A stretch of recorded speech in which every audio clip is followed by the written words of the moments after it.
우리 하나님의 말씀을 찾습니다. 출애굽기 23장 말씀입니다.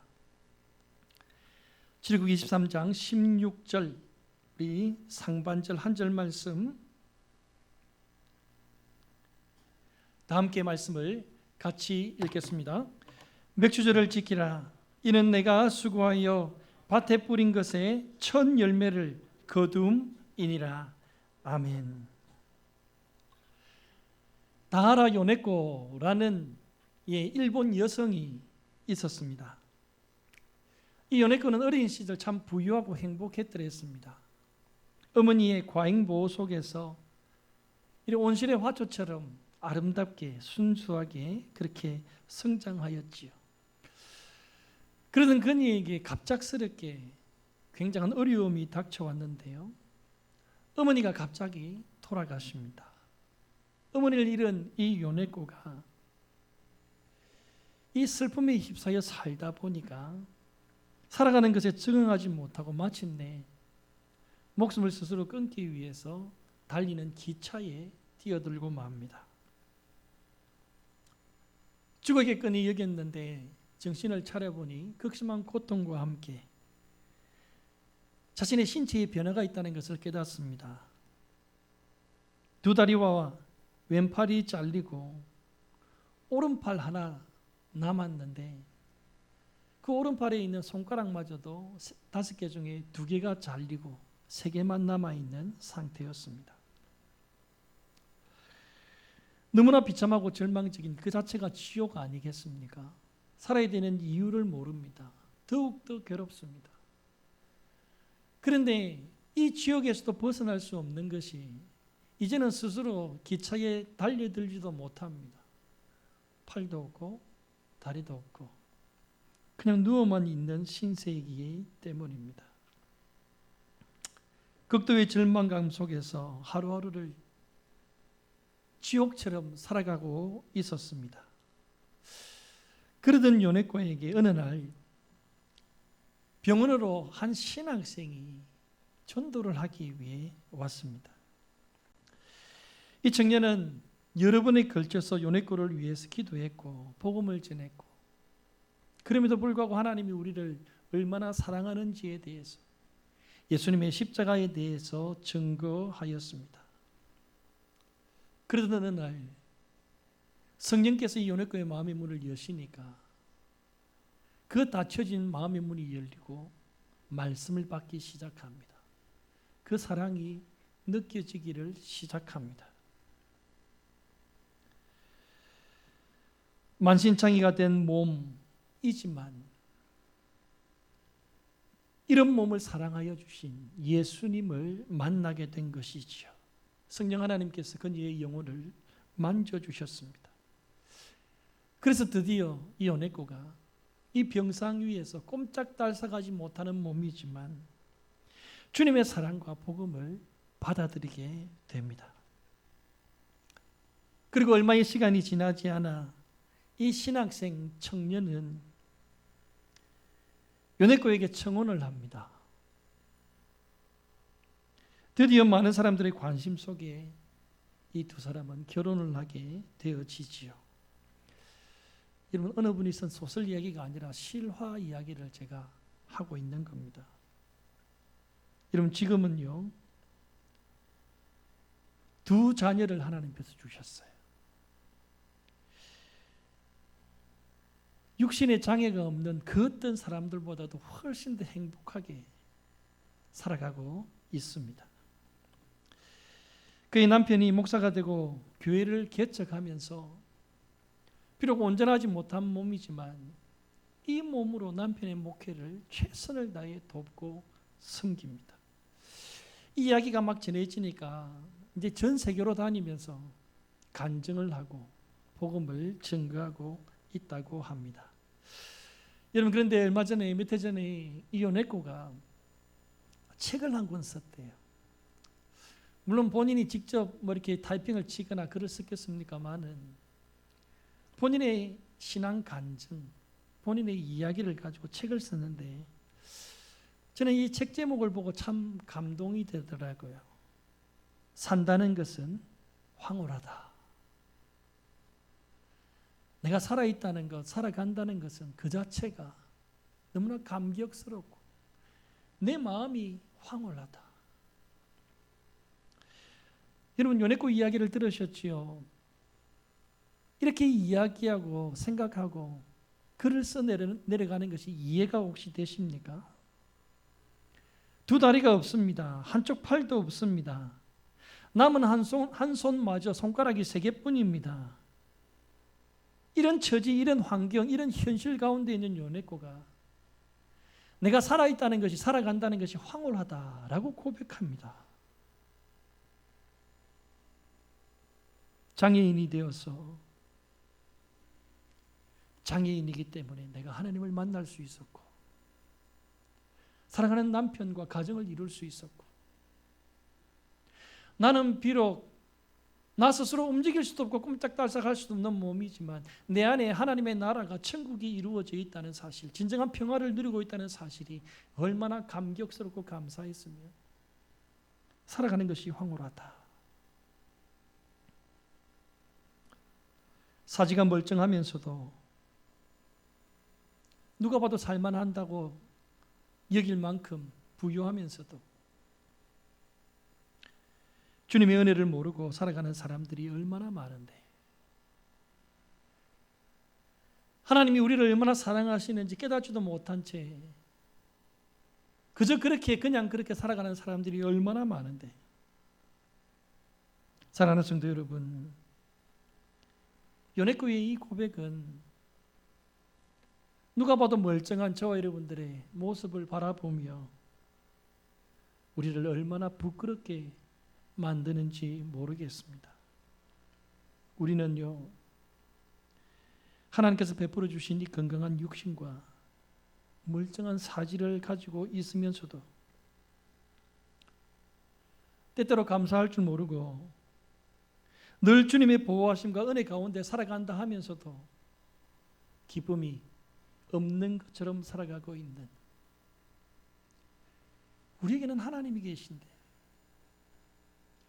하나님이 변하지 않는 말씀으로 사랑으로 나와 함께하고 계시고 나를 지켜보고 계시고 지난밤에 우리가 쿨쿨 깊은 잠 가운데서도 우리 하나님은 졸지도 주무시지도 아니하시고 우리 곁을 지켜내셨는데 그 하나님의 은혜와 사랑을 받고 있으면서도 왜 우리는 여전히 불평불만 가운데 감사를 잃어버린 모습으로 살아가고 있는가에 대해서 그럼 한 번쯤은 우리 영의 모습, 내 내면의 삶의 모습, 진짜 나의 모습에 대해서 생각해 볼 필요가 있지 않겠습니까? 오늘은 맥주 감사주일입니다. 왜 한국 교회가 1년에 2번씩 전반기에 한 번, 또 하반기에 한 번, 전반기에는 맥주 감사주일, 하반기에는 추수 감사주일, 왜 감사주일로 지키게끔 하였는가? 여러분, 이것은 한국 교회가 지킨 것이 아니라 성경에서 하나님께서 지키라고 하셨어요. 이것을 절기로 만들어서 반드시 꼭 지키라고 하신 이유가 있을 것 아니겠습니까? 맥주 감사주일에 참된 의미를 알고 계십니까? 그 마음으로 오늘 이 예배에 참석하셨습니까? 오늘 본문 말씀에 보니까 하나님께서 저와 여러분들을 향하여 맥주절을 지키라, 권면하거나 권유하신 말씀이 아니라 명령하십니다. 이것은 반드시 믿음의 백성들이, 하나님의 사람들이, 성도들이라면 반드시 지켜야 될 절기. 우리 하나님께서 맥주절을 지키라고 명령하신 이유가 있을 것 아니겠습니까? 여러분, 맥주절은요, 이스라엘 백성들이 출애굽한 이후에 광야의 40년 생활을 마치고 젖과 꿀이 흐르는 가나안 땅에 들어갔을 때에 그 축복의 땅에서 너희들이 처음으로 경작한 것, 그것을 하나님 앞에 가지고 나와서 드려라, 감사함으로 드려라. 바로 그 절기, 그 날이 맥주 감사주일이에요. 여러분, 이 백성들이 이전까지는 그들 스스로 경작한 적이 없습니다. 땅을 갈고요, 모종을 뿌리고요, 심고요, 가꾸고요. 그렇게 한 적이 없어요. 여러분, 애굽에서 종살이 할 때에 스스로 농사했겠습니까? 벽돌 굽는다고 노동의 일을 감당했죠. 광야에서 그들이 40년을 먹고 살았는데 그들 스스로 뿌리고 심어서 거두어서 먹고 산 것이 한 번도 없습니다.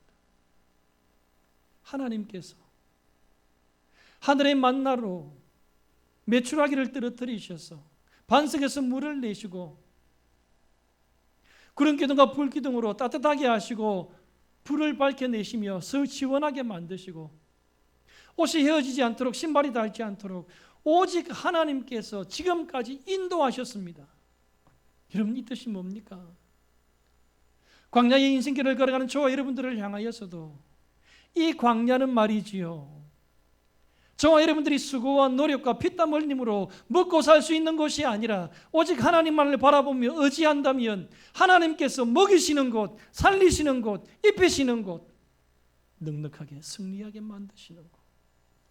여러분, 그래서 광야는 영적인 학교예요. 영적인 훈련소예요. 우리는 지금 이 훈련을 받고 있는 거예요. 이 훈련에 통과하지 못한 가나안의 1세대들은 광야에서 죽고 말았죠. 가나안 땅에 들어갈 수가 없었습니다.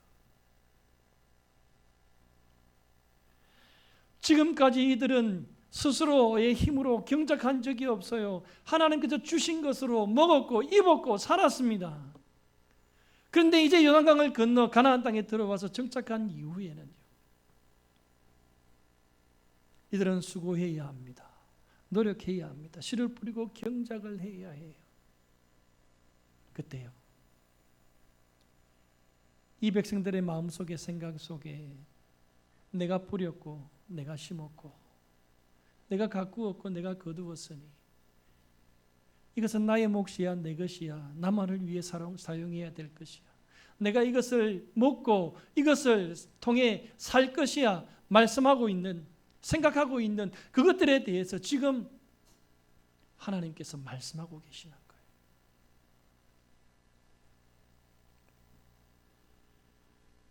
지금까지 하나님께서 먹이시고 입히셨는데 너희들이 경작했다고 해서 그 경작물의 소출이 너희들의 몫이고 너희들의 소산이 아닌 그건 역시 하나님께서 주신 것이니 그 하나님께 감사하라고 우리에게 맥주절을 허락하여 주신 것입니다. 우리의 삶의 모든 것이 하나님께로부터 왔고 하나님으로부터 말미암았고 결국 하나님께로 돌아갈 것을 인정하고 기억한다면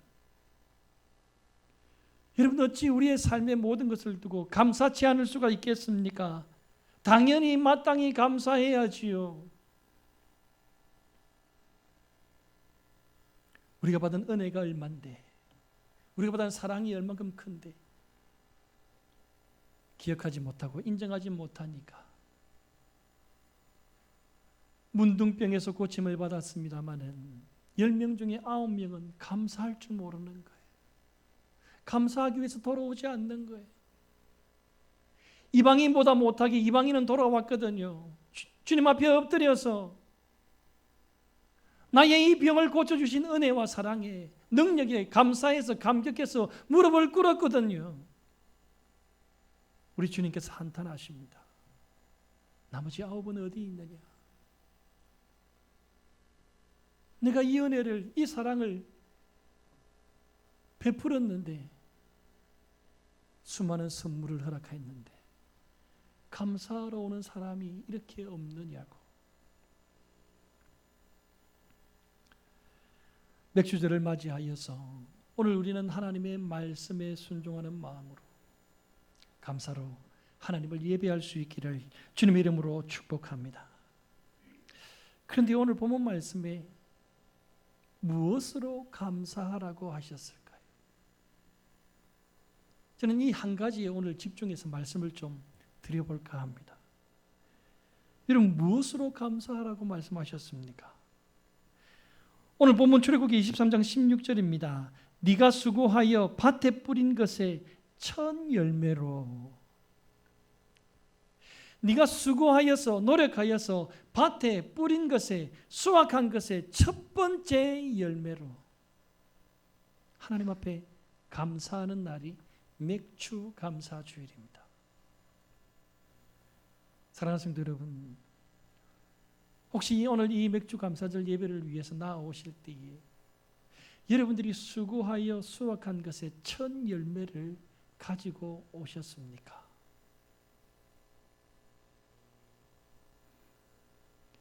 자, 여러분들을 그렇게 하려고 이 질문 드리는 거 아닙니다. 이 첫 열매의 의미를 깊이 묵상하고 생각하고 알아보자는 거예요. 그리고 하나님을 예배하는 나에게 하나님 앞에 올려드려야 할 이 첫 열매가 과연 준비되었는가에 대해서 살펴보자는 거예요. 여러분, 구약 성경에서 곡물에 있어서 첫 소산, 가축에 있어서 첫 새끼, 여러분들이 가족들에게 있었어요. 첫 아들요. 출애굽기 34장, 레위기 23장, 민수기 18장 말씀에 보면 이 모든 것들이 강조되어져 있습니다. 뭐라고요? 처음 것은 내 것이라고, 하나님의 것이라고. 처음 이 땅의 소산들, 우리가 키웠던 가축의 첫 새끼들, 우리의 가정의 첫 번째 자녀, 아들이 있다면 그것은 하나님의 것이니 하나님께 올려드려라. 이런 무슨 의미입니까? 하나님의 것이니까 하나님께 바치라는 뜻입니까? 그렇다면 우리의 가정의 첫 번째 아들은 다 하나님께 바쳐드려야지. 다 신학교 보내야 됩니까? 여러분, 이 첫 번째라는 의미, 하나님께서 맥주절을 지키라 명령하실 때에 이 첫 번째 것을 나에게 가져오라는 의미 너무너무 중요합니다. 우리가 거두어들인 수확물이나 가축의 모든 마리수나 가족 전체가 원주인이 하나님이시라는 것, 하나님께서 우리에게 허락하여 주셨기 때문에 내가 소유할 수 있다는 것, 이 모든 것이 은혜의 선물이며 우리는 첫 번째 것을 하나님께 올려드림으로 나의 모든 것이 하나님의 것임을, 하나님의 주권을 인정하는 고백. 여러분, 이 고백이 첫 번째 열매입니다. 이 고백을 가지고 오늘 맥주 감사 예배를 드리고 있느냐 묻고 있는 것입니다. 첫 열매는 내 삶의, 내 인생의 1번이, 우선순위가 하나님이십니다. 모든 것이 하나님께로부터 왔습니다. 그리고 하나님께로 돌아갈 것입니다. 하나님의 주권과 하나님의 하나님 되심을 내가 인정하고 고백하기 위해서, 여러분, 그래서 하나님께서는요, 첫 번째를 하나님께 올려드려라, 바쳐라, 그렇게 말씀하신 거예요. 저는 첫 번째 사역지에 나가서 사례를 받았을 때를 기억합니다. 여러분도 그런 경험이 있었겠습니다만은, 유치원부터 시작해서 초등학교, 중학교, 고등학교를 졸업하고 산업전선에 나아가서 직업을 가지는 분들도 있겠습니다만, 또 대학과 대학원 과정을 거쳐서 또 직장을 얻기도 합니다. 어쨌든지 간에 그 수십 년의 시간과 세월을 내가 공부할 수 있도록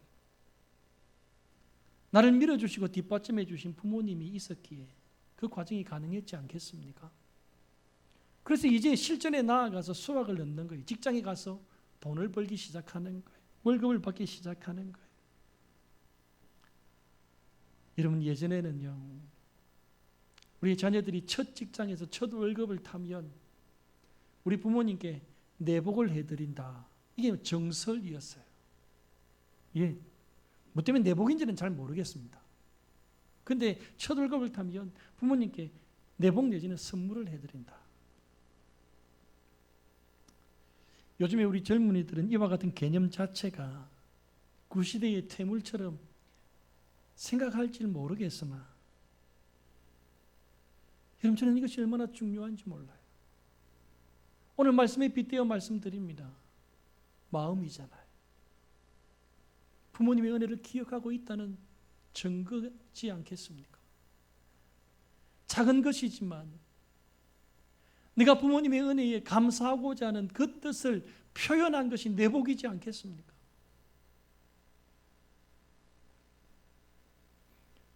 저는 전도사 사역 첫 시작할 때에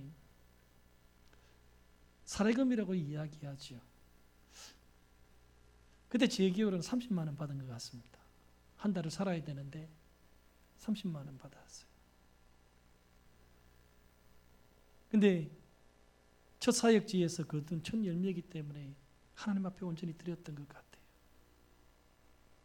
사실 그때는 오늘처럼요, 제가 이 말씀에 깊이 있는 의미를 잘 몰랐어요. 그렇게 교육받았기 때문에. 그게 옳은 것이라고 여겼기 때문에. 제가 오늘 말씀을 준비하면서 그때를 회상하게 되어지는데, 참 내가 그래도 의미는 몰랐지만 어렸지만 부모님으로부터 말씀을 교육을 잘 받았구나. 잘 받았구나.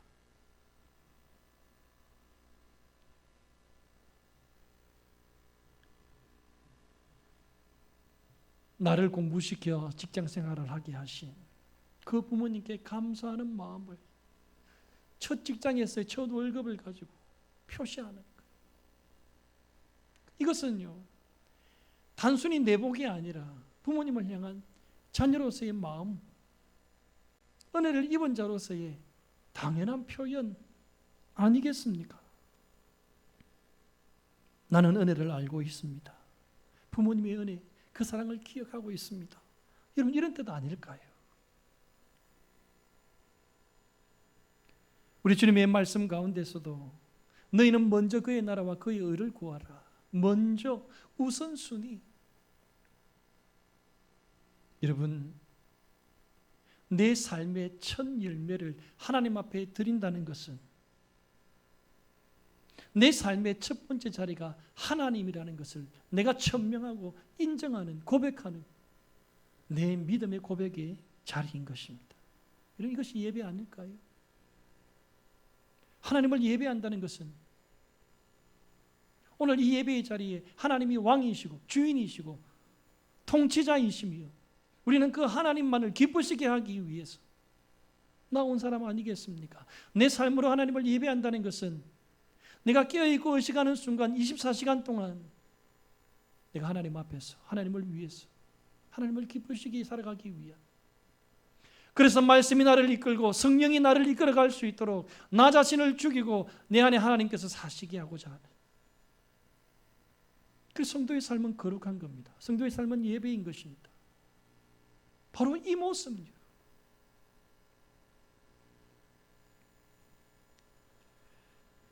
신명기 26장 10절 말씀에 보면 처음 것에 대해서 이렇게 설명합니다.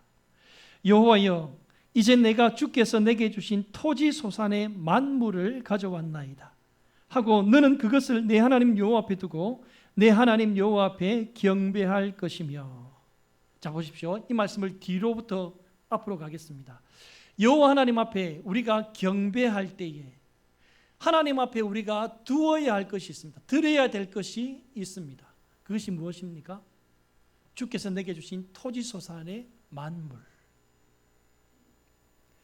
하나님을 만나기 위해, 여러분, 우리 지난 시간에도 이 찬양을 드렸잖아요. 하나님을 만나면 끝난 것이다. 하나님을 믿으면 내 인생의 모든 문제는 해결될 것이다.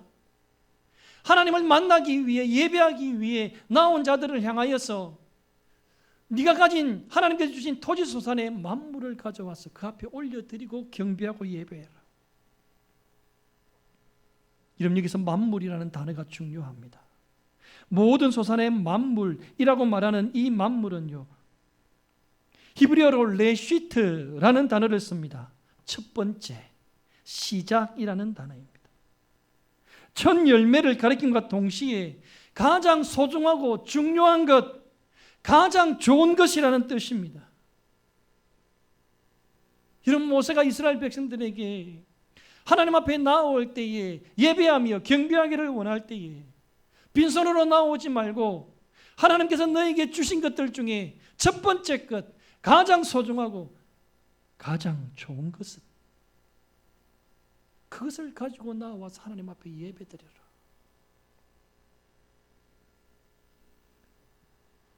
하나님 앞에 감사를 드리되 가장 소중한 것을 드리면서 그렇게 감사해야 한다고 말씀하고 있는 겁니다.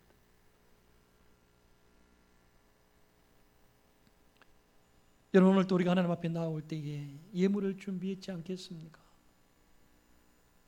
그 예물이 우리의 인생의 첫 번째 것입니까? 내게 있어 가장 소중한 것입니까? 여러분, 저는 그 예물의 액수를 따지고자 하는 것이 아닙니다. 양을 이야기하는 것이 아니에요. 우리 예수님은 과부의 2렙돈, 부자가 은금을 드린 것보다 더 많이 드렸다고 말씀하셨습니다.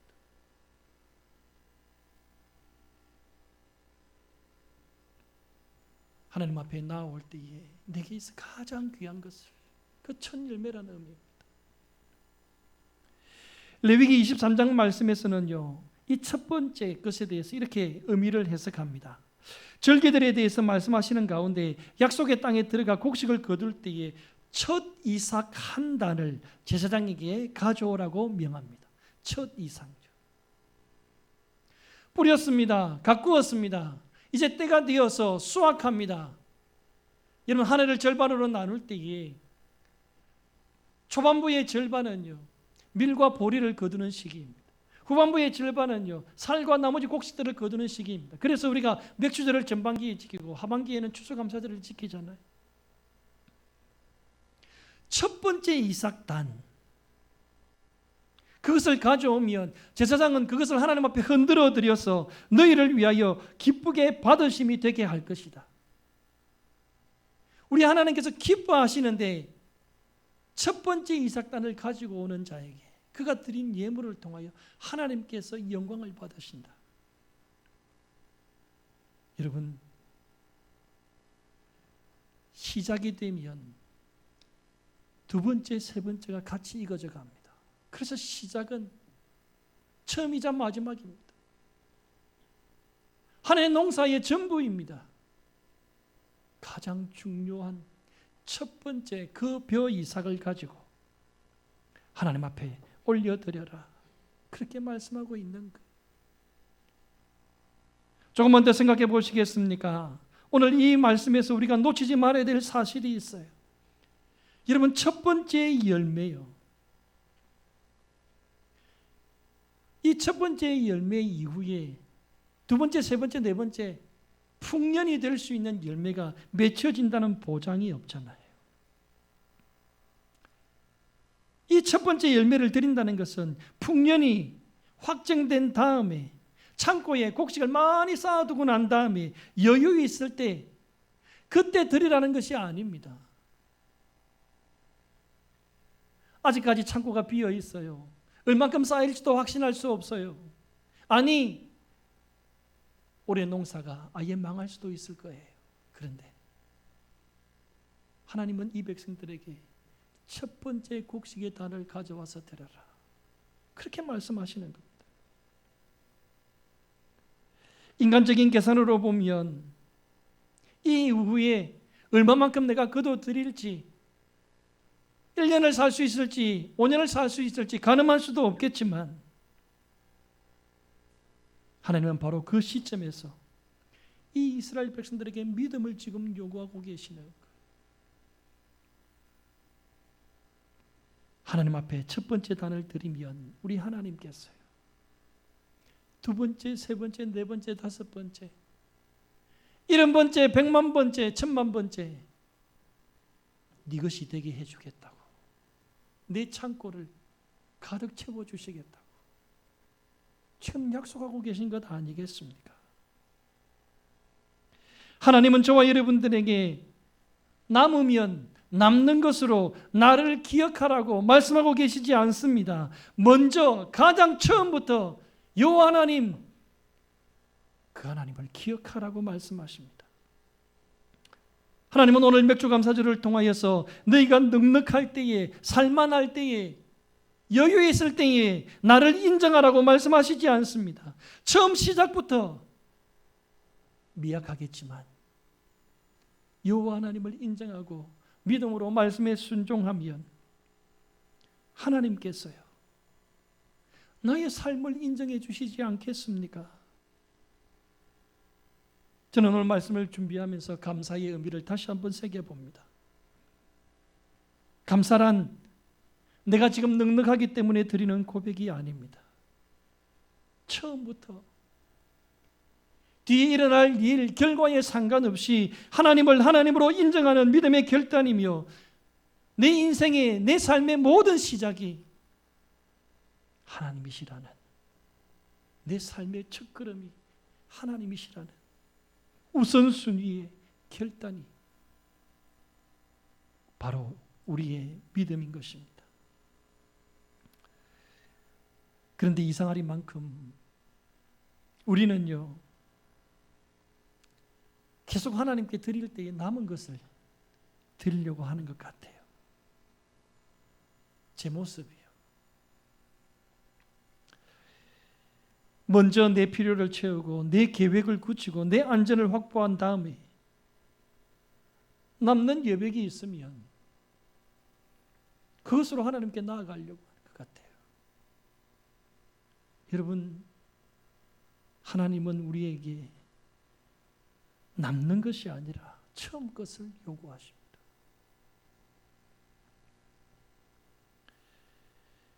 모든 것의 시작, 그 시작이 하나님이시기 때문에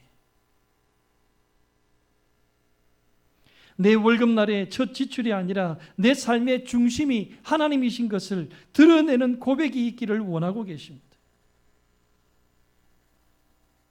우리가 하나님 앞에 예배 드릴 때 헌금을 드리지요. 단순히 내게 있는 것으로, 내가 가진 것으로 드린다는 의미가 아니라 가장 중요한 첫 번째 이것을 하나님 앞에 드린다라는 고백인 겁니다. 여러분, 11조의 이야기, 많은 분들이 이 11조에 대해서 오해하고 계세요. 오늘날에도 공부를 좀 한다는 목사님들이 11조는 없어져야 된다, 어디서 그런 생각을 어디서 배웠는지는 잘 모르겠으나, 여러분, 11조에는요 내가 하나님을 얼마만큼 지금 사랑하고 있는가, 의지하고 있는가가 고스란히 드러나는 거예요. 왜요? 물질이 있는 곳에 마음이 있기 때문에.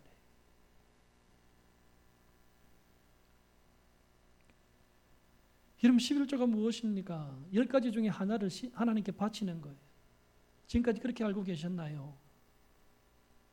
그러니까 아깝죠. 그러니까 못하고 있죠. 주저하고 있죠. 여러분, 11조는 10가지 중에 하나가 아닙니다. 하나님께서 내게 주신 10가지 중에 첫 번째가 11조입니다. 하나님께서 내게 주신 것이 이만큼 많은데 그 주신 것의 첫 번째를 하나님께 올려드리는 거죠. 여러분, 이것이 얼마나 중요합니까? 그래서 말라기 선지자는 온전한 11조, 온전한 11조는요 정확하게 10분의 1 분량을 나누어라는 뜻이 아니라 우리의 중심, 우리의 마음, 우리의 고백에 있어서 하나님 앞에 하나님께서 전부 다 주셨습니다 라는 고백, 그 중에서 가장 소중하고 중요한 것, 아름다운 것을 주 앞에 올려드림으로 내 모든 것의 주인이 하나님이시라는 것을 고백한 11조예요. 11조는 돈이 아니라 고백입니다. 그래서 더 해야 하는 것이죠. 많은 분들이 이 하나님 앞에 드리는 것을 단순히 물질로 오해하는 분들이 있어요. 제가 오래전에 부교육자 생활을 할 때에 우리 담임 목사님께서 고민하던 모습을 제가 기억합니다. 중요한 교회의 일을 하는데 재정이 많이 필요했어요.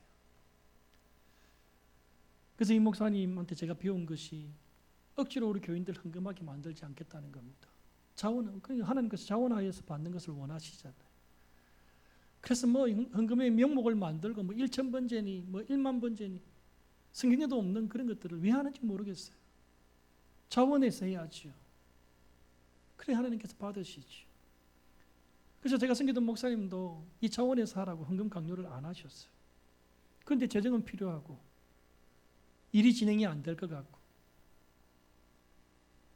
그래서 목사님은 본을 보인답시고 빚을 내어가지고 헌금을 먼저 하더라고요. 근데 그때 교회 섬기던 집사님 중에 한 분이 목사님한테 와서 그런 이야기를 합니다. 목사님, 우리가 하나님 앞에 헌금을 해야 되는데 빚내서 헌금하면 하나님 기뻐하실까요? 안 기뻐하시죠. 뭐 기뻐하시겠습니까? 그런데요, 제가 이 장면을 보고 제 스스로에게 질문한 것이 있습니다. 자신이 빚내서 헌금하는 것은 하나님께서 기뻐하시지 않고 교회가 빚내서 일을 진행하는 것은 기뻐하실까? 내가 빚내는 것은 안 되고 교회가 빚내는 것은 되고 그런 것일까? 여러분, 오해 없이 들으시기를 바랍니다. 지금 돈 얘기를 하는 게 아니에요. 우리의 마음 얘기를 하는 거예요. 내 신앙 중심을 지금 말씀드리고 싶은 거예요. 나는 빚내면 안 되고 교회는 빚내도 되고 이런 식의 마음가짐이라면 정말 우리의 중심이 하나님 앞에 있는 것일까? 여러분, 빚내서 헌금하시는 소리 하는 거 절대 아닙니다. 오해하시면 안 됩니다. 그 중에 헌물이 있고 11조가 있는 겁니다. 여러분, 맥주감사주일은요, 나의 마음에 내가 가진 것 중에 하나님께서 허락하신 것 중에 가장 소중하고 중요한 것을 하나님 앞에 올려드림으로써 내 감사가 감사되게 하는 날, 맥주감사주일은 우리에게 너 하루의 삶에 너의 인생에 하나님이 첫 번째인 것을 잊지 말아라. 하나님의 계획과 우리를 향한 신실한 사랑이 가장 중요한 것임을 반드시 기억하며 살아라. 이따가 없어질 물질, 그것에 마음을 두지 말고 주실 때도 감사했다면 하나님께서 거두어 가실 때도 감사해라.